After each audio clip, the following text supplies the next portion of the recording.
있고 거짓 신이라는 제목으로 은혜를 나누고자 합니다. 오늘 말씀해 보니까 모든 영광을 우리에게 돌리지 말고 주님께만 돌리라는 말씀으로 시작하고 있습니다. 이것은 뭐예요? 겸손하다는 뜻이에요. 인간은 자기 욕망과 자기 소신이 있어서 자기의 영광 받고 싶어 하는 것이 인간이에요.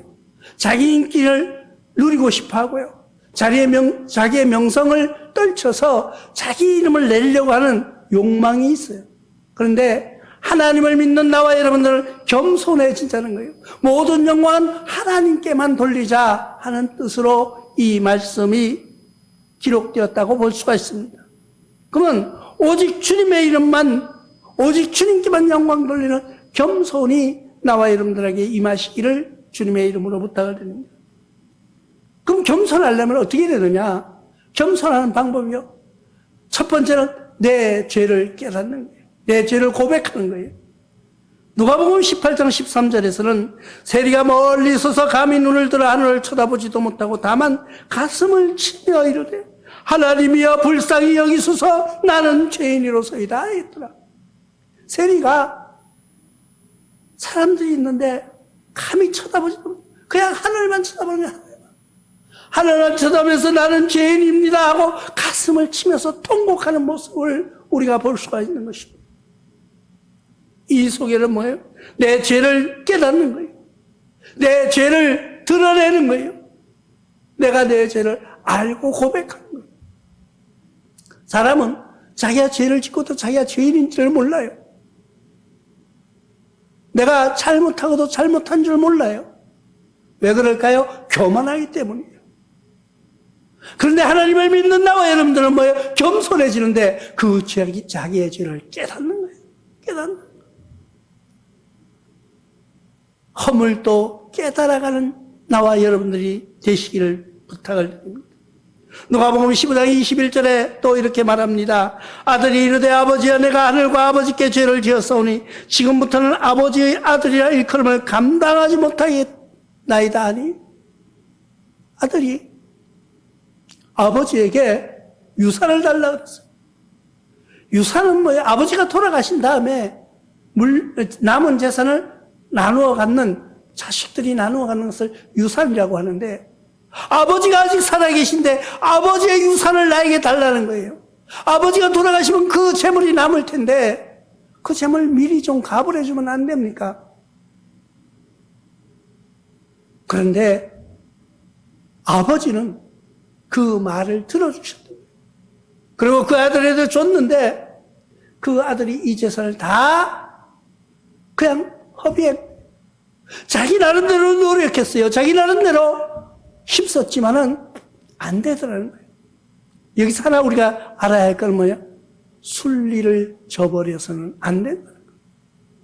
만약에 이 아들도 아버지가 소천하신 뒤에 예를 들어서 그 유산을 받아가지고 자기가 정당한 몫으로 받아서 사업을 했더라면 또 잘 됐을지도 모릅니다.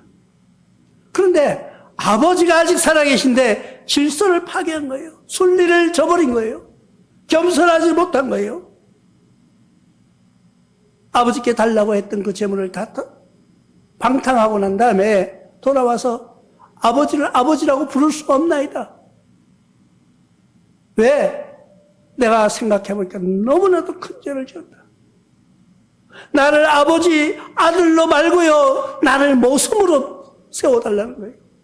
종으로 세워달라는 거예요. 아버지라고 부를 수 있는 체면이 없다는 거예요. 자기 허물을 드러내고 자기의 허물을 뉘우치고. 우리는 똑같은 죄를 짓지만은 회개하는 사람이 있는가 하면은 회개하지 않고 내가 뭐 하는 사람도 있다는 거예요. 나는 어느 편에 서 있는가를 생각해 보는 시간 되시기를 바랍니다. 다음엔 여호와의 의를 깨닫는 거예요. 하나님의 의를 깨닫는 거예요. 빌립보서 3장 6절로 7절에 이렇게 말씀하고 있습니다. 열심으로 교회를 박해하고 율법의 의로 흠이 없는 자라. 그러나 무엇이든지 내게 유익하는 것을 내가 그리스도를 위해서 다 해로 여길 뿐입니다. 회개한 사람이 돌이켜서 고백하는 거예요. 내가 전에는 예수 믿는 사람, 내가 옛날에는 교회를 그렇게 박해하고 핍박하고 욕하던 나였는데 돌아보니까 아니더라는 거예요. 아니더라는 거예요. 그럴 때 우리는 어떻게 돼요? 겸손해지는 겁니다. 겸손해질 수밖에 없는 거예요. 세리처럼, 탕자 아들처럼, 의를 박해하던 사람처럼 모두가 깨닫고 보니까 내가 잘못되었구나. 잘못되었다고 회개하는 그 사람은 어떻게 될까요? 겸손해질 수밖에 없는 거예요. 겸손해질 수밖에 없다는 거예요. 왜요? 왜 그럴까요? 전능하신 하나님이 계심을 믿기 때문입니다. 오직 우리는 하나님이 계셔서 원하시는 모든 것을 행하셨고, 우리가 돌이켜보니까 하나님의 은혜라는 거예요. 뒤돌아보니까 하나님이 안 계셨으면은, 하나님이 아니시면은 내가 이렇게 될 수 없었다는 것을 고백하는 거예요. 왜 전능하신 하나님 앞에 고백해야 되는가? 나와 여러분들이 삶을 뒤돌아보시기 바랍니다. 내가 힘들 때, 괴롭고 어려울 때, 나는 몰랐는데 누군가가 나를 보호하고 계셨다는 거예요. 그분이 누군 줄 몰랐는데 그분이 하나님이라는 분이라는 거예요. 시편 기자는 115편 3절을 통해서 이렇게 노래합니다. 오직 우리 하나님은 하늘에 계셔서 원하시는 모든 것을 행하셨나이다. 하늘에 계시지만 내가 원하는 모든 것을 행해 주셨다는 거예요. 내가 원하는 모든 것을 들어주셨다는 거예요. 내가 기도하는 모든 기도수를 주님이 듣고 계시다는 거예요. 전능하신 하나님이시기 때문이에요. 마태복음에서는 19장 26절을 통해서 예수께서 그들을 보시며 이르시되 사람으로 할 수 없으나 하나님으로서는 다 할 수 있느니라. 예수께서 제자들을 보시면서, 이 제자의 사람들을 보시면서 말합니다. 너희가 생각하는 인간으로서는 도저히 할 수 없는 거예요. 도저히 인간으로서는 이룰 수 없는 거예요. 인간으로서는 일어날 수도 없는 모든 일들을 하나님께서는 하실 수 있다는 것을 이야기해 주고 있는 거예요. 우리는 가끔 그런 생각을 해요. 말도 안 되는 성경을, 말도 안 되는 단어들을 나열해놓고 믿으라고 강요한다고 말합니다. 그런데 우리는 다시 한번 생각해 볼 필요가 있습니다. 우리가 성경이 믿어지지 않아요. 성경은 아주 말도 안 되는 소리로 쓰여진 것 같이 느껴질 때가 있습니까? 성경은요, 다 이해하려고 하면 힘들어요. 다 이해하려고 하면 이해할 수 없는 말들로 사람이 무리를 걸어온다. 바람이 사람에게 순종한다. 죽었던 사람을 살린다. 뭐 다 말도 안 돼요. 뭐 처녀가 잉태를 했다. 그런데 뭐를 믿으면 되냐? 창세기 1장 1절만 믿는다면 모든 것은 다 해석입니다. 하나님이 천지를 창조하시니라는 말로 시작되는데 하나님이 천지를 만드셨다는 거예요. 하나님이 이 세상을 전체 다 만드셨다는 거예요. 그렇다면 그 다음에는 다 가능하다는 거예요. 불가능은 없다는 거예요. 전능하신 하나님이시기 때문에 하나님은 다 하실 수 있다는 것을 믿는 그런 신앙으로 성장해 보지 않으시렵니까? 누가복음 1장 37절은 대저 하나님의 모든 말씀으로 능하지 못하심이 없느니라고 고백하는 모습을 우리는 볼 수가 있습니다. 우리는 모든 사람들의 생각과 기준을 보면요, 내 수준에 맞춰서 얘기해요. 내 수준에 맞춰서. 내가 100을 안다면은 100의 숫자까지만 인정을 하려고 하고요. 내가 50만 안다면은 50까지만 인정을 하려고 해요. 그 외에는 모르기 때문이에요. 왜? 내가 무지하다는 것을, 내가 뭘 모른다는 것을 고백하고 싶지 않은 거예요. 나는 항상 이야기하는 말 중에 하나가, 어떤 사업가가 그런 이야기를 했어요. 예를 들어서 5만 원짜리 물건을 팔면은 5만 원짜리 손님이 온다는 거예요. 10만 원짜리 물건을 팔면 10만 원짜리 손님이 온다는 거예요. 나는 그 말이 이해가 안 됐어요. 무슨 사람을 돈으로 평가하느냐. 근데 그 사람의 이야기를 듣다 보니까 그 말이 이해가 되었습니다. 내가 싸게 물건을 팔면은 많이 팔릴 줄 알았는데 그렇지 않더라는 거예요. 돈의 가치에 따라서 거기에 맞는 사람들이 오더라는 걸 고백하는 그 사업가의 이야기를 들으면서 우리의 신앙도 마찬가지다. 우리의 신앙이 얼마나 성숙되었느냐에 따라서 하나님의 말씀을 믿어지는 거예요. 내가 아는 만큼 믿어지는 거예요. 내가 아는 만큼 신뢰하는 거예요. 내가 아는 만큼 하나님을 인정하려고 하는 거예요. 그런데 신앙은요, 하나님을 아는 만큼 신뢰하는 것이 아니라 전폭적으로 하나님만 의지하는 것이 신앙이라고 말할 수 있는 것입니다. 우리의 신앙은 전폭적인 하나님의 말씀을 의지하는 그런 삶의 승자가 되시기를 주님의 이름으로 부탁을 드립니다. 그런데 세상 사람들은 어떻게 살아가요? 거짓 신으로 살아가고 있습니다. 거짓에 쌓여서 살아가고 있습니다.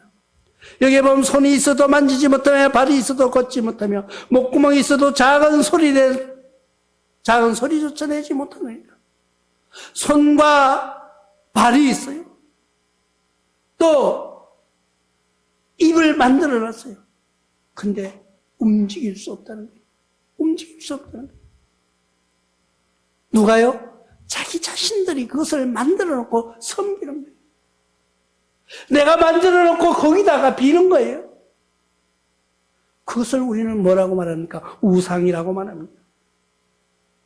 이사야서 2장 8절에 이 땅에는 우상이 가득하므로 그들이 자기 손으로 짓고 자기 손가락으로 만든 것을 경배하며. 세상에 얼마나 사람들이 무지한가 한번 생각해보는 시간 되셨으면 좋겠습니다.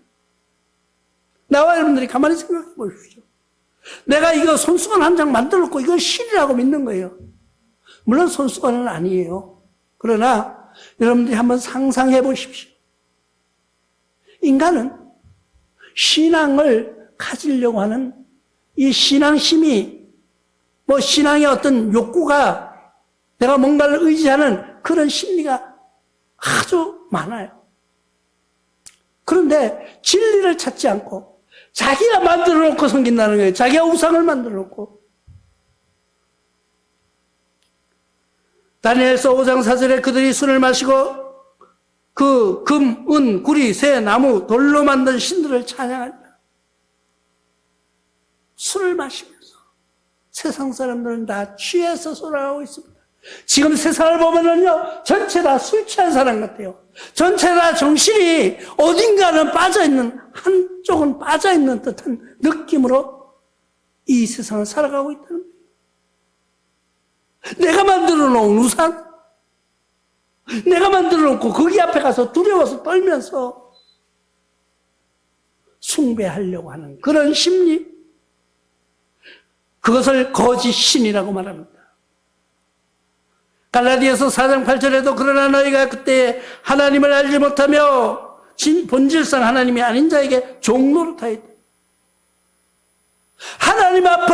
하나님을 모르고 자기가 만들어 놓은 우상 앞에 가서 자기가 만들어 놓은, 자기가 세워놓은, 자기 손으로 만든 그 앞에 가서 무릎 조아리면서 굴복하고 그에 복종하는 그런 어리석음을 겪고 있는 현실을 우리는 보고 있다. 왜 그럴까요? 그들이 왜 그럴까요? 하나님을 모르기 때문이에요. 하나님이라는 분이 인정하고 싶지도 않은 거예요. 왜? 내가 본 적이 없기 때문에. 내가 만난 적이 없기 때문에. 내가 만들어 놓은 우상은요, 내가 직접 만들었기 때문에. 내가 세운 인간은 내가 직접 만들었기 때문에. 그 앞에 가서 굴복하고 복종하고 있는 어리석은 거짓 신에게 복종하고 있는 모습을 우리는 보고 살아가고 있다는 거예요. 세상은 얼마나 나약한가를 우리는 봅니다.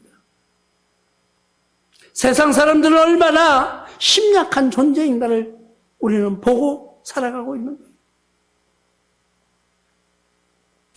입이 있어도 말 못하는, 손이 있어도 발이 있어도 걷지 못하는 그런 우상을 만들어 놓고 그 앞에 가서 절하고 복종하며 그를 경배하며 살아가는 어리석은 거짓 신들에 빠져가는 심령들을 우리는 보고 있는 건데, 우리는 그들을 어떻게 해야 돼요? 그들을 보고만 있어야 됩니까? 그들 앞에 우리는 외치는 거예요. 진정한, 진실된, 참된 신을 섬기라고.